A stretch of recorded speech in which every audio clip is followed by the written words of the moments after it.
But you know the story. The younger son decides that he's going to be his own man, and he walks up to his father and he says to him, he says, give me my inheritance that I can go and be on my own. And in that culture, that was a cruel saying. What he's saying is, boy, I wish you were dead already. But he says, give me the money and I'll go. And he got the money and he went. And he rebelled. He went and did things his own way.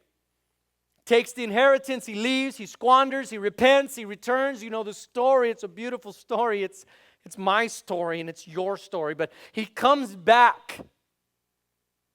And he comes to his father, and you'll recall, he says, Father, I have sinned against heaven and against you, and I'm no longer worthy to be your son. Accept me back as one of your servants. And the father doesn't even answer him. Doesn't even respond to that. I won't even get involved in a discussion of changing your sonship into slavery. I won't even talk about it. He says, bring a ring and a fine garment. He says, and clothe this boy and kill the fatted calf, because my son was dead and now is alive. And he wants to celebrate this fact. What a beautiful story it is, but there's more characters in the story. He had an older brother. And he didn't cause quite as much drama. But he comes out one day and it says that he hears the sound of music and dancing. And he runs into someone. What's going on here? And they said, your brother's back and your dad's throwing a party because he's so glad to have him back.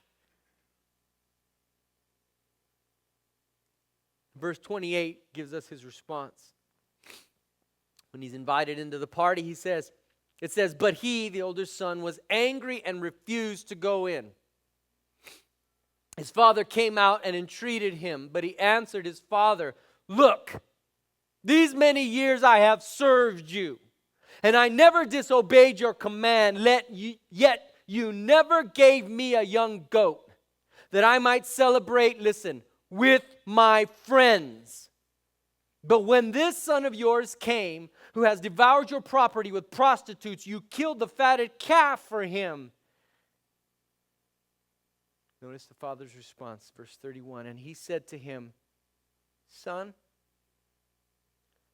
you were always with me, and all that is mine is yours.